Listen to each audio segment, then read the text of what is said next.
strapping my wings onto myself. Flying is shooting into the stars at an altitude which is the dream of every child. That is what flying is to me.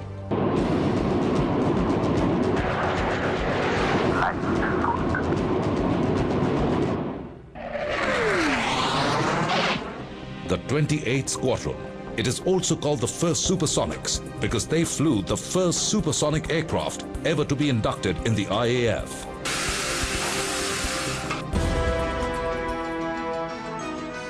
Today, the squadron flies the last in the series of the MiG, the MiG-29. Every fighter pilot, he dreams that he'll get to fly the MiG-29 someday. MiG-29 एक ऐसा जहाज है जिसकी दुनिया में किसी और के जहाज के साथ में कोई मुकाबला नहीं।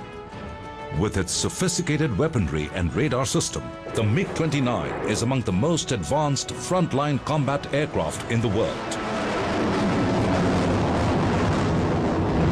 मेन पर्पस इंटरसेप्टर का है कि जब भी दुश्मन के कोई लड़ाकू जहाज हमारी टेरिटरी में आते हैं या हम अपनी स्ट्राइक एयरक्राफ्ट को प्रोटेक्शन देते हुए एनिमी टेरिटरी में जाते हैं, उनको दुश्मन के लड़ाकू जहाज़ों से बचाना हमारा काम है। It's a very, very potent platform. Not only is it extremely capable in the BVR range, that is beyond the pilot's visual range, it's also one of the most nimble, if not the most agile close combat fighters. मेरे जहाज में जो radar है उससे जब मैं दुश्मन के जहाज को लॉक ऑन कर लेता हूँ, लॉक ऑन मतलब मेरा रेडार उस पे टिक जाता है, तो ये जो बीम है रेडार की जो दुश्मन के जहाज पे लगी हुई है और जो मेरे रेडार ने पकड़ ली है, उसके ऊपर ये मिसाइल जाती है और अटैक करती है। But most of all, the aircraft has a short takeoff and landing capability. It needs less distance on the runway, between 200 to 350 meters for it to take off, depending on fuel and amount of ammunition it carries. MiG-29 का take off with full power is very nice to watch. 200 metre की दूरी में take off करना एक जहाज के लिए near impossible है। हेलीकॉप्टर्स करते हैं, वर्टिकल टेक ऑफ वाले एयरक्राफ्ट करते हैं, बट कन्वेंशनल एयरक्राफ्ट 200 मीटर में टेक ऑफ करना MiG-29 जैसे एयरक्राफ्ट ही करते हैं। पुराने ज़माने में आपने सुना होगा कि अगर कोई जहाज का इंजन डाउन हो गया तो बस 4 दिन का काम लग गया, but that is not the case with MiG-29 aircraft. Just 4 लोगों की मदद से ऊपर हमने स्लिंग लगाई, इंजन को नीचे किया, रेक्टिफाई किया और इंजन लग के वापस उड़ने के लिए तैयार है। With twin engines, the MiG-29 is a powerful aircraft.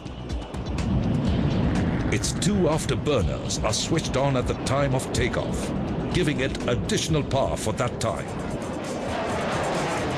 But what makes this aircraft even more potent in the air is its favorable thrust-to-weight ratio.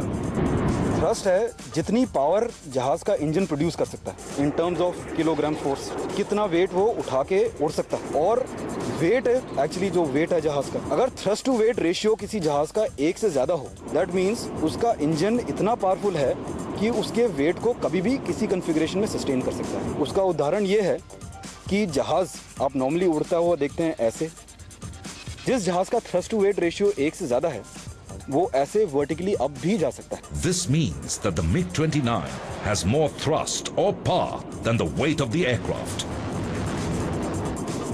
This helps the aircraft perform sustained maneuvers with a high rate of turn and also gives it a higher rate of climb. ये जहाज roll off the top take off के बाद सीधा कर सकता है। Roll off the top जो manoeuvre है नॉर्मली एरोबैटिक मनूवर है, जहाज डाइव में जाता है, डाइव से निकलता है, लूप करता हुआ ऊपर आता है और फिर रोल ऑफ कर जाता है। With 2 successive roll-of-the-top maneuvers, the MiG-29 gains over 2,000 meters in height. But how does this and other such maneuvers help the fighter pilot? मेरी मैन्यूवरेबिलिटी इतनी टाइट और इतनी एफिशिएंट है कि किसी भी जहाज को मैं एंगेज करूं हवा में, I am confident I will shoot him down.